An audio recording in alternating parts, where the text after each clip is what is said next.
Hi everyone, it's Trish and welcome to my channel, Trish's Healthy Appetite. Today is Recipe Review Wednesday, and today we are reviewing Madeline Olivia's vegan mac and cheese. I found this to be a very quick and easy recipe. While I do recommend a small couple of adjustments and a lesson learned, I actually think this is the best vegan mac and cheese I've had. I've included a link to her recipe in the description box below. Let's get started on the ingredients. First, you'll need some smoked paprika, chili powder, corn starch, garlic powder, onion powder, ground turmeric, black pepper,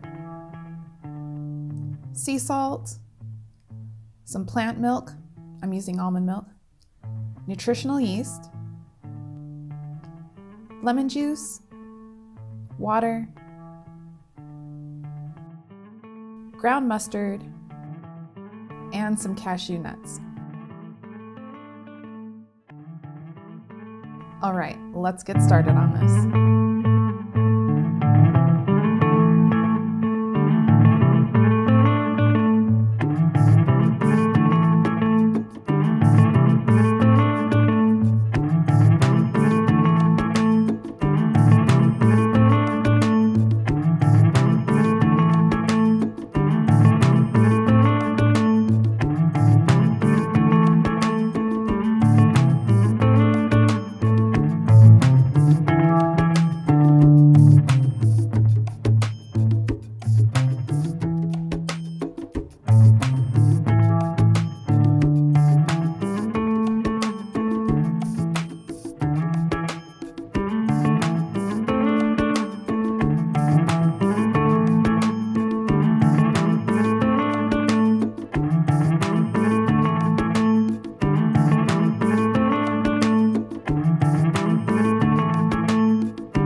So there it is, Madeline Olivia's vegan mac and cheese. After tasting this, I would recommend using about 1 cup less uncooked pasta so that there's more cheese sauce ratio to pasta. It would also be a good idea to blend your sauce for 1 whole minute to make sure that the cashews are completely pulverized and not grainy at all. Also, depending on your taste buds, you might need to increase the salt by ½ teaspoon, which is what I will do in the future because, like I said before, this is the best mac and cheese I've had, but I just need it saltier. I hope you enjoyed today's video, and if you did, please give it a thumbs up. My channel is new, so please subscribe so you can be the first to check out my new recipes. I upload new recipe videos 4 times a week. Thanks for watching, and I'll see you in the next video.